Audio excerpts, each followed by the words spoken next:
일상생활에서 알아두면 좋을 알기 쉬운 생활법령 이야기를 나눠볼 텐데요. 자, 오늘 퇴직급여 제도에 대해서 좀 말씀을 나눠볼까 합니다. 일단 퇴직급여 제도가 어떤 제도인지부터 알아야 할 것 같은데요. 곽 변호사님 좀 설명해 주시죠. 네, 퇴직금에 대해서 좀 설명을 드리면 좋을 것 같습니다. 네. 기본적으로 최소 1년 이상 계속 근로를 한 근로자에게 해당이 됩니다. 그래서 한 달 동안의 평균 임금을 퇴직금으로 받는 제도를 퇴직급여 제도라고 지칭하고 있습니다. 그렇군요. 계속 근로기간, 평균 임금 이런 말도 계속해서 많이 나오고 있거든요. 네. 이것에 대한 정의도 좀 내려주시죠. 네, 계속 근로 기간은 근로 계약을 체결하고 해지될 때까지 총 그 기간을 의미하고 있습니다. 네. 그리고 아까 제가 말씀드린 평균 임금은 이제 평균 임금을 산정해야 할 사유가 발생된 날 이전 3개월 동안에 네. 그 근로자에게 지급된 총 임금의 액수를 그 근로자가 근로를 제공한 일수로 나눈 금액을 말합니다. 그렇군요. 계속 근로기간 저희가 여러 번 언급을 했는데 휴직기간도 이 계속 근로기간에 포함될 수 있을까요, 변호사님? 네, 그렇습니다. 다만 개인적인 사유에 의한 휴직인 경우에는 예. 단체 협약이나 취업 규칙 등에 의해서 계속 근로기간에 포함되지 않을 수 있는데요. 네. 예를 들면 뭐 개인 유학 등으로 자신이 휴직을 하게 됐다. 이런 경우에는 단체 협약의 그런 규정에 의해서 계속 근로기간에 포함되지 않을 수도 있습니다. 그렇군요. 알겠습니다. 그렇다면 보통 입사를 하게 되면 몇 개월간에 뭐 2, 3개월, 한 달 이렇게 수습기간을 거치게 되는데 이 수습기간은 어떻게 될까요? 네, 수습기간 동안에 회사와 사용 종속 관계를 유지하면서 근로를 제공한 경우에는 수습기간도 퇴직금 산정을 위한 계속 근로기간에 포함되게 됩니다.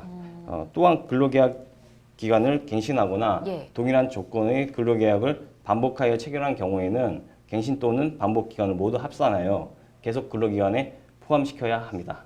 그렇군요. 알겠습니다.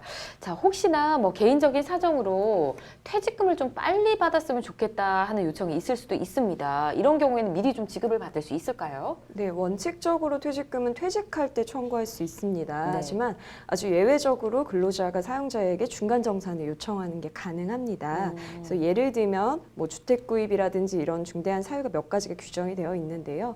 이런 사유들이 있을 경우에 사업주에게 근로자가 퇴직금을 중간 정산해 주세요라고 요청할 수 있습니다. 하지만 반드시 사용자가 이에 응해야 되는 것은 아닙니다. 그렇군요.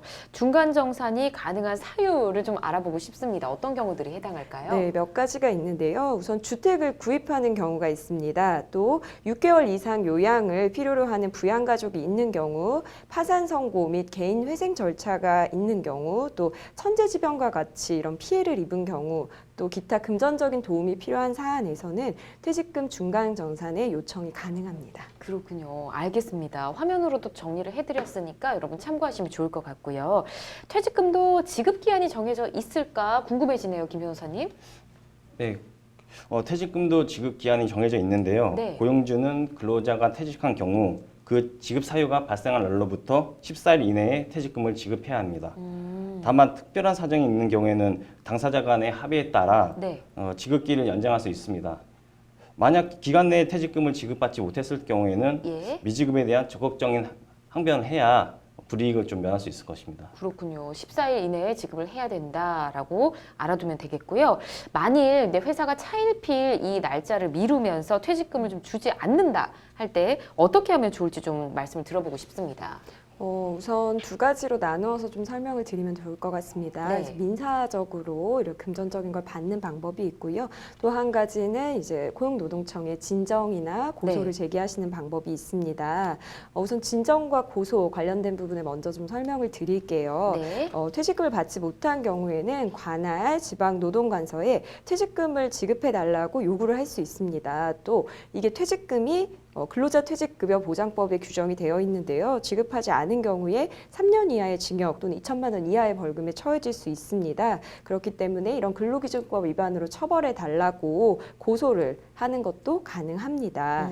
특히 이런 퇴직금 미지급에 대한 신고는요. 고용노동부 홈페이지를 통해서 네. 온라인으로 이렇게 신청을 하시는 것도 가능하고 예. 직접 아까 말씀드린 대로 사업장의 소지지를 관할하는 고용노동청에 직접 방문하셔서 이렇게 민원이나 고소를 제기하시는 게 가능합니다. 아, 그렇군요. 민사로 해결하는 방법 그리고 고용노동청을 통하는 방법 두 가지 네. 말씀해 주셨는데 민사 소송 절차를 좀 알아보도록 할까요, 김 변호사님? 네. 퇴직금을 지급받지 못한 경우에 사업장소재직 관할 또는 근로자 주소지 관할 지방법원에 민사소송을 제기하실 수 있는데요. 예. 이때 민사소송을 제기하신 이후에 확정 판결을 받으시면 그 확정 판결을 통해서 강제 집행을 하실 수 있습니다. 예, 이를 통해서 좀 구제를 받으실 수 있는데요. 예. 참고로 근로자 퇴직급여 보장법에 의해서 고용주가 퇴직금을 지급하지 않은 때에는 3년 이하의 징역 또는 2천만 원 이하의 벌금에 처해질 수 있다는 사실도 좀 알아두시면 좋을 것 같습니다. 알겠습니다. 이런 경우도 있더라고요. 회사가 망해서 이렇게 어쩔 수 없이 퇴사를 하게 되는 경우, 이럴 땐 퇴직금을 받을 수 있을까 궁금해지는데요. 어떨까요? 그렇진 않습니다. 체당금 제도라는 게 있어요. 예. 그래서 원칙적으로 퇴직금이나 임금 같은 경우에 사업주가 지급하는 게 원칙이지만 예. 이 체당금 제도를 이용하시면 고용노동부 장관이 사업주를 대신해서 근로자에게 임금이나 퇴직금을 지급해 줍니다. 네. 하지만 이게 전체 임금이나 퇴직금은 아닙니다. 그래서 최종 3개월치의 임금, 또 휴업수당, 그리고 최종 3년간의 퇴직금에 대해서 네. 체당금 신청이 가능합니다. 그렇군요. 다행입니다. 회사가 도산을 해도 일단 퇴직금을 네. 받을 수 있다고 하니까 마음을 놓아도 되겠고요. 자, 체당금 신청 어떻게 하면 되는지 좀 과정을 알아볼까요? 네, 우선은 회사가 도산한 경우가 있겠죠. 네. 그래서 도산을 한 경우에는 이런 회사가 파산 선고 또는 도산을 받은 날로부터 2년 안에 네. 관할 지방고용노동관서의 장에게 이런 체당금 신청을 직접 하시면 되고요. 회사가 도산하지 않은 경우가 있어요. 이때 체당금이 소액이라면 아까 우리가 민사상 이런 판결을 받을 수 있다고 했잖아요. 그런 판결 등을 받은 날로부터 1년 안에 근로복지공단에 400만 원 이하의 체당금에 대해서 신청해서 받으실 수 있습니다. 잘 알겠습니다.